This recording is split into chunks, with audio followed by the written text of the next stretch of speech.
नमस्कार, स्वागत है आपका जवाब मांगा जाएगा में। मैं अभिसार शर्मा। और कार्यक्रम शुरू करने से पहले एक बार फिर आप सबसे अपील कि मेरे इस कार्यक्रम को कम से कम अपने व्हाट्सएप और एसएमएस पर अपने 5 कॉन्टैक्ट्स के साथ साझा कीजिए, फॉरवर्ड कीजिए, ताकि जिस तरह का नफरती प्रोपेगेंडा गोदी मीडिया चला रहा है उसे हम और आप मिलकर धराशायी कर सकें। और आज जो मुद्दा मैं आपके सामने लेकर आया हूं वो है प्रधानमंत्री नरेंद्र मोदी के मन की बात।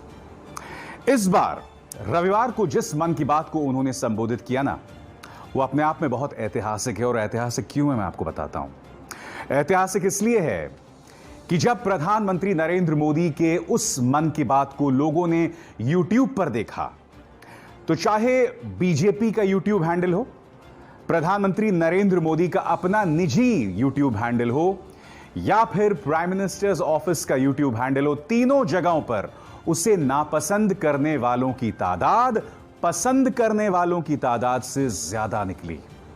जी हां, लोग प्रधानमंत्री नरेंद्र मोदी के मन की बात को पसंद नहीं कर रहे। और क्यों नहीं कर रहे वो मैं आपको बताता हूं। उसके मुद्दे कई हैं। सबसे बड़ी बात, पिछले 4 महीनों में करीब 2 करोड़ लोग अपनी नौकरी गंवा चुके हैं। लोग लगातार कह रहे हैं कि प्रधानमंत्री आप इस मुद्दे को संबोधित कीजिए, मगर प्रधानमंत्री पूरी तरह से इस मुद्दे पर खामोश हैं। दूसरी बड़ी बात, और यह शायद बहुत ही अहम बात है, एनईईटी और जेईई की परीक्षा को लेकर छात्र लगातार प्रधानमंत्री से दखल देने की अपील कर रहे हैं। और ऐसा नहीं है कि प्रधानमंत्री के पास मौका नहीं है। न जाने क्यों मुझे लगा था कि इस बार मन की बात में प्रधानमंत्री नरेंद्र मोदी जरूर छात्रों को संबोधित करेंगे, मगर प्रधानमंत्री पूरी तरह से खामोश रहे। और मैं आपको एक बतलाना चाहता हूं बात। देखिए, प्रधानमंत्री इस वक्त सबसे ज्यादा करिश्माई राजनीतिक नेता है। अगर वो उन छात्रों से यह भी अपील करते ना कि कुछ हिम्मत रखिए, और जो मैंने फैसला आपके लिए किया है वो आपके भविष्य के बारे में सोचकर ही किया है, अगर इतनी बात से ये कह देते ना वो, तो छात्रों में कुछ संतोष पैदा कर पाते, वो कुछ हिम्मत बंधा पाते वो। मगर प्रधानमंत्री नरेंद्र मोदी ने उसे पूरी तरह से नजरअंदाज कर दिया। और इन 2 बड़ी वजहों की वजह से प्रधानमंत्री नरेंद्र मोदी की मन की बात को नापसंद करने वालों की तादाद पसंद करने वाले लोगों की तादाद से कहीं ज्यादा है। यह अपने आप में प्रधानमंत्री नरेंद्र मोदी के लिए बहुत बड़ा संदेश है। और कल इस बड़े मुद्दे को संबोधित ना करके, अर्थव्यवस्था को संबोधित ना करके, लोगों में बढ़ रही बेरोजगारी को संबोधित ना करके, प्रधानमंत्री ने कुछ अन्य मुद्दों की बात की जो कुछ सार्थक भी थे, मैं उससे मना नहीं कर रहा हूं, मगर कई ऐसे मुद्दे थे जिन्हें उठाने का औचित्य समझ नहीं आ रहा है। मसलन सबसे पहले वो ये बता रहे हैं कि भारतीय जो कुत्ते हैं वो बहुत बेहतरीन होते हैं। उन्होंने सोफिया और विद्या नाम की 2 डॉग्स की मिसाल दी, और उसी से जुड़ा हुआ उनका यह बयान आया जो उन्होंने मन की बात में कही। सबसे पहले आप सुनिए प्रधानमंत्री नरेंद्र मोदी इस पर कह क्या रहे हैं। इंडियन ब्रीड के डॉग्स भी बहुत अच्छे होते हैं, बहुत सक्षम होते हैं। इंडियन ब्रीड्स में मुधोल हाउंड है, हिमाचली हाउंड है, ये बहुत ही अच्छी नस्लें हैं। राजपलायम, कन्नी, चिप्पी पराई और कोम्बाई भी बहुत शानदार इंडियन ब्रीड्स हैं। इनको पालने में खर्च भी काफी कम आता है और ये भारतीय माहौल में ढले भी होते हैं। कभी कभी तो मुझे समझ नहीं आता कि प्रधानमंत्री जब डॉग्स का जिक्र कर रहे थे तो वो कहीं गोदी मीडिया, खैर छोड़िए, भूल जाइए मैंने जो बात कही। मैं कुछ और कहना चाह रहा हूं। प्रधानमंत्री, आपने जिस तरह से सोफिया और विद्या का जिक्र किया, मैंने उस पूरे बयान को सुना और यकीन मानिए मुझे बहुत पसंद आया, क्योंकि हमारे कई डॉग्स, खासकर जो पैरामिलिट्री फोर्सेस में हैं या आर्मी में हैं, वो खुद एक सैनिक से कम नहीं होते हैं। मगर मैं प्राथमिकताओं की बात कर रहा हूं। प्राथमिकता क्या होनी चाहिए प्रधानमंत्री नरेंद्र मोदी की? चलिए, मैं मानता हूं कि चीन शब्द आपके मुंह से नहीं निकलता। हमारे 20 सैनिक शहीद हो जाते हैं। जब वो शहीद हो जाते हैं तो उनके पार्थिव शरीर को दिल्ली नहीं लाया जाता, जिस तरह से आपको याद होगा जब पुलवामा में हमारे 40 जवान शहीद हुए थे तो उनके पार्थिव शरीर को दिल्ली लाया गया था, प्रधानमंत्री वहां पहुंचे थे क्योंकि कुछ दिनों बाद चुनाव थे, लोकसभा चुनाव थे। मगर इस बार उन 20 के 20 सैनिकों की पार्थिव शरीर को कहां पहुंचा दिया गया? उनके घरों में पहुंचा दिया गया। प्रधानमंत्री ने खुद उन्हें कोई श्रद्धांजलि दी थी। ऊपर से दो बड़ी बातें हुई जो कि अपने आप में मेरे हिसाब से हैरत में डालने वाली थी। पहली बात यह कि उन्होंने यह तक कह दिया कि ना चीन ने प्रवेश किया है, ना उन्होंने किसी तरह से हमारी जमीन पर कब्जा किया है। और आज ये खबर आई है कि 29 और 30 अगस्त को चीन ने नए सिरे से ईस्टर्न लद्दाख में LAC पर हमला बोलना शुरू कर दिया है। ये क्या जतलाता है? प्रधानमंत्री इस मुद्दे पर खामोश पूरी तरह से रहे। तो अब यह सवाल उठना लाजमी है कि आपके पास कई जरिए थे, आप इस मुद्दे को संबोधित कर सकते थे, मगर उन जरूरी मुद्दों को नजरअंदाज करके आप यह बतला रहे हैं कि भारत के अंदर जो डॉग्स हैं उनकी ब्रीड्स कहीं ज्यादा अच्छी हैं। और बात यहां नहीं रुकती। प्रधानमंत्री ने यह भी कहा, खिलौनों की बात उन्होंने की। उन्होंने ये कहा कि भाई खिलौने उद्योग को बढ़ाने की जरूरत है। और उन्होंने थोड़ा मजाकिया अंदाज में कहा कि आज जब मैं बात आपके सामने रख रहा हूं तो मां बाप जो हैं उनसे उनके बच्चे जो हैं रिक्वेस्ट करेंगे, जिद करेंगे कि हमें खिलौने ला के दो। प्रधानमंत्री ने कहा कि आप सुनिए। वैसे मैं मन की बात सुन रहे बच्चों के माता पिता से क्षमा मांगता हूं, क्योंकि हो सकता है उन्हें अब ये मन की बात सुनने के बाद खिलौनों की नई नई डिमांड सुनने का शायद एक नया काम सामने आ जाएगा। साथियों, खिलौने जहां एक्टिविटी को बढ़ाने वाले होते हैं तो खिलौने हमारी आकांक्षाओं को भी उड़ान देते हैं। तो मैं आपसे क्या बतला रहा हूं? मैं आपसे सिर्फ ये बतला रहा हूं कि जो प्राथमिकता होनी चाहिए वो पूरी तरह से नदारद है। और यही वजह है कि देश की जनता में इस वक्त व्याकुलता है। यही वजह है कि प्रधानमंत्री के भाषण जो इन तीनों मंचों पर दिखाए गए, प्राइम मिनिस्टर्स ऑफिस, बीजेपी और खुद प्रधानमंत्री का जो निजी यूट्यूब प्लेटफॉर्म है, इन तीनों जगहों पर उसे नापसंद करने वालों की तादाद कहीं ज्यादा थी। अब दो चीजें सामने उभर कर आई। पहली बात, कई लोग यूट्यूब पर और सोशल मीडिया पर यह बतलाने का प्रयास कर रहे हैं कि जिन लोगों ने इसे डिसलाइक किया था, नापसंद किया था, उनकी तादाद को बहुत ही रहस्यमय तरीके से कम किया गया। यानी कि वीडियो पर जो डिसलाइक्स होते हैं ना, उसे कम किया गया। क्या यह बात सच है? क्योंकि कुछ लोग बाकायदा प्रमाण पेश कर रहे हैं जो इस वक्त मैं आपको अपने स्क्रीन पर भी दिखा रहा हूं। क्या यह बात सच है? क्या बीजेपी इस तरह का गड़बड़ झाला कर सकती है? मुझे पूरा विश्वास है भारतीय जनता पार्टी की प्रतिभा पर। मैं आपको एक छोटी सी मिसाल देता हूं। मुझे याद है लोकसभा चुनाव से पहले मैंने एक अपने YouTube पे कार्यक्रम किया था। वो YouTube पर दूसरे नंबर पर ट्रेंड कर रहा था और फिर रहस्यमय तरीके से अचानक वहां से वो गायब हो गया। यानी कि जो कार्यक्रम दूसरे नंबर पर ट्रेंड कर रहा था, उसे गिरने में कुछ वक्त तो लगता है ना, मगर उसे गायब कर दिया गया ट्रेंडिंग लिस्ट से। कार्यक्रम लगातार चलते रहा, वायरल होता रहा, मगर ट्रेंडिंग लिस्ट से गायब हो गया। अभी किसके कहने पर किया गया होगा? यह सवाल पूछा नहीं जाना चाहिए। मुझे यह भी बताया गया कि प्रधानमंत्री कार्यालय का जो हैंडल है जिसमें मन की बात को YouTube पर प्रचार और प्रसार उसका किया गया, उसमें लोगों की टिप्पणियां ऑफ कर दी गई।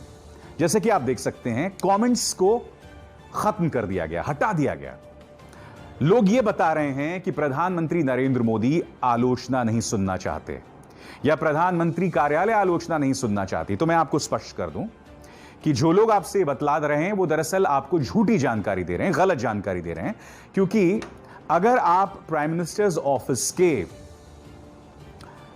तमाम वीडियोस पर देखें तो आप किसी भी वीडियो पर टिप्पणी नहीं कर सकते। और आप हर वीडियो में देखिए, आप किसी भी वीडियो में टिप्पणी नहीं कर सकते। जैसे इस वक्त आप मुझे अगर YouTube और Facebook पर सुन रहे हैं तो आप अपनी टिप्पणी कर सकते हैं। मुझे गालियां भी दे सकते हैं, मेरी तारीफ भी कर सकते हैं, मगर प्रधानमंत्री कार्यालय का जो YouTube हैंडल है उस पर आप कोई टिप्पणी नहीं कर सकते। मैं ये बात समझता हूं प्रधानमंत्री कि आपने पिछले 6 सालों में एक भी प्रेस कॉन्फ्रेंस नहीं किया, मगर मैं आपसे समझना चाहता हूं कि आखिर क्या वजह है कि लोग आपके कार्यक्रम पर YouTube पर टिप्पणी नहीं कर सकते। क्योंकि मैं जानता हूं कि मुख्यधारा का जो न्यूज चैनल है वहां पर आपकी आलोचना नहीं होती। किसकी हिम्मत है आपकी आलोचना करने की? मगर कम से कम YouTube में वो आजादी तो दीजिए। YouTube में तो लोग अपनी बात रख सकें। या यहां पर भी मन की बात जो है एक तरफा होगी, जनता की बात नहीं सुनी जाएगी। यह अपने आप में इस देश के लोकतंत्र के बारे में बहुत कुछ कहता है दोस्तों। जिस तरह से लोगों की डिसलाइक्स कम हो रहे हैं, जिस तरह से प्रधानमंत्री कार्यालय के YouTube चैनल पर आप अपनी टिप्पणी भी नहीं कर सकते हैं, वो भी भारत जैसे लोकतांत्रिक देश में, यह अपने आप में हमारे लोकतंत्र को न सिर्फ आईना दिखा रहा है, बल्कि हमारे चेहरे पर बतौर नागरिक यह एक करारा तमाचा है। क्योंकि भारतीय जनता पार्टी का जो प्रचार तंत्र है, जो बीजेपी आईटी सेल हैं, जहां के गुर्गे 2-2 रुपए लेकर पर ट्वीट के लिए आपको और हमको गालियां देते हैं, ये लोग तो किसी को भी गालियां दे सकते हैं, मगर आप और हम टिप्पणी भी नहीं कर सकते। यह फर्क है। बीजेपी आईटी सेल के लोग मेरे नंबर को सार्वजनिक करके लगातार उस पर भद्दी भद्दी गालियां दी जाती हैं। आप लोग कई पत्रकारों को ट्रोल करते हैं, मगर जब बात प्रधानमंत्री की आती है, उनके पीएमओ ऑफिस की YouTube चैनल की बात आती है, तो उस पर कोई टिप्पणी नहीं कर सकता। डिसलाइक्स रहस्यमय तरीके से कम हो जाते हैं। खैर, ये तमाम बातें सोचने की बात है। ये बतौर पत्रकार तो मैं सिर्फ आपके सामने रख ही सकता हूं ना। ये बातें आपको समझनी होंगी। कई लोग मुझसे सवाल पूछ रहे हैं कि ये जो आक्रोश इस वक्त विद्यार्थियों में दिखाई दे रहा है, क्या इसका असर बिहार के चुनावों में पड़ेगा? क्योंकि हो क्या रहा है कि बिहार में करीब 13 जिलों में बाढ़ है और कई विद्यार्थियों को इन बुरे हालात में एग्जाम्स देने होंगे। तो इसका राजनीतिक असर क्या पड़ेगा, इसका सवाल कई लोग पूछ रहे हैं। तो मेरा जवाब क्या है, मैं आपको बताता हूं। दोस्तों, मैं दावे के साथ कह सकता हूं कि बेशक ये विद्यार्थी जो इस वक्त सरकार के संवेदनहीन रवैये, खासकर एनईईटी और जेईई एग्जाम्स को लेकर सरकार के इनसेंसिटिव रवैये को लेकर नाराज हैं, मगर जब वोट देने की बारी आएगी तो ये लोग उन्हीं मुद्दों पर वोट देने वाले हैं। सुशांत सिंह राजपूत, हिंदू मुस्लिम, ट्रिपल तलाक, उन्हीं तरह के विभाजनकारी मुद्दों पर वोट देंगे। क्योंकि जैसे कि मैं लगातार कहता हूं और मैं जानता हूं मेरे इस बात पर संबित पात्रा को बड़ी तकलीफ होती है, इस देश की जनता ने धर्म और राष्ट्रवाद का धतूरा चाटा हुआ है और आप भी ये जानते हैं। तो जब असली मुद्दों की बात आती है, तब ये लोग अपने दिमाग का इस्तेमाल नहीं करते हैं। वोट उसी तरह के नफरती, विभाजनकारी, बांटने वाले मुद्दों पर दिया जाता रहेगा। तब इन्हें याद नहीं आएगा कि हमें एनईईटी और जेईई के मुद्दों पर किस तरह की समस्याओं का सामना करना पड़ा था। देखिए, मैं एक बात स्पष्ट कर दूं, ये जो जेईई और नीट का मुद्दा है ना, मैं सिर्फ ये कह रहा हूं कि सरकार को सेंसिटिव होना चाहिए। कोरोना को लेकर दोहरे मापदंड नहीं हो सकते।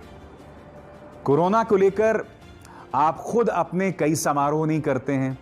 कोरोना को लेकर आप लोग कई अपने ऑनलाइन प्रेस कॉन्फ्रेंसेस करते हैं, मगर जब छात्रों की बात आती है तब आपके मापदंड, आपके पैमाने कुछ और होते हैं, इससे बिल्कुल अलग होते हैं। मुझे आपत्ति इस बात को लेकर है। और मैं आपको बता दूं, मेरे आसपास जहां मैं रहता हूं, ऐसे कई बच्चे हैं जो मुझसे कहते हैं कि सर, हम चाहते हैं एग्जाम्स हों, क्योंकि यह भी एक पहलू है। छात्रों का एक बहुत बड़ा धड़ा एग्जाम्स चाहता है। वो नहीं चाहते कि उनका यह साल बर्बाद हो जाए। वो भी पहलू है और मैं उसे नजरअंदाज नहीं कर रहा हूं। मेरी आपत्ति सरकार के रवैये पर है। मेरी आपत्ति प्रधानमंत्री की इस मुद्दे पर खामोशी को लेकर है। उनके पास एक स्वर्णिम मौका था। कल वो मन की बात पूरी तरह से छात्रों के मुद्दे पर कर सकते थे, मगर वो खामोश रहे और उनका यही अंदाज भी रहा है। चीन को लेकर खामोशी, उनका नाम तक नहीं लेना चीन का। नौकरी को लेकर खामोशी, जैसे मैंने बताया, पिछले 4 महीनों में 2 करोड़ लोग अपनी नौकरी गंवा चुके हैं। आज राहुल गांधी ने इसको मुद्दा भी बनाया, इसको लेकर बयान भी जारी किया। मगर ये जो बुनियादी मुद्दे हैं उस पर पूरी तरह खामोशी है। और खामोशी क्यों है? क्योंकि वो जानते हैं कि जो देश की जनता है वो टीवी पर सुशांत सिंह राजपूत पर जो गंदा और घटिया ड्रामा न्यूज चैनल्स चला रहे हैं वो देख रहे हैं। वो जानते हैं कि लोगों के जहन में एक काल्पनिक डर पैदा कर दिया गया है कि अगर हम सत्ता से गए तो मुगल आ जाएंगे। तो बहुत अच्छा, देश के लोकतंत्र के लिए बहुत अच्छा है, देश की खुली सोच के लिए तमाम चीजें बहुत अच्छी हैं। क्योंकि मैं जवाब मांगा जाएगा, मैं सिर्फ सरकार से जवाब ही मांग सकता हूं और वो मांगता रहूंगा, क्योंकि ये मुद्दे आपके हैं। ये बात आपको आज समझ आए ना आए मैं नहीं जानता हूं, मगर यकीन मानिए मेरे जैसे कुछ पत्रकार हिम्मत करके जब ये मुद्दे आपके सामने ला रहे हैं तो आपको ये समझना होगा कि इसने इतने हॉस्टाइल माहौल में भी, इतने प्रतिकूल माहौल में भी, जब हमें लगातार टारगेट किया जाता है, हमारे परिवार को टारगेट किया जा रहा है, तब हम ये मुद्दे क्यों उठाते हैं? क्योंकि हम इस देश के लोकतंत्र के प्रति, इस देश की जनता के प्रति अपनी जिम्मेदारी समझते हैं।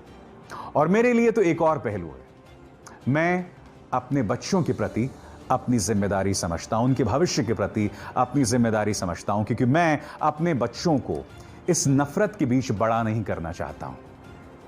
इसलिए वो माहौल मैं उन्हें नहीं दे सकता। बीजेपी आईटी सेल के गुर्गों की मजबूरी हो सकती है, उन्हें हर ट्वीट का 2 रुपए मिलता है बेचारों को, उनकी मजबूरी समझी जा सकती है। मगर आप मां बाप,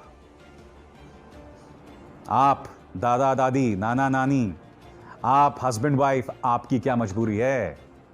सोचिएगा।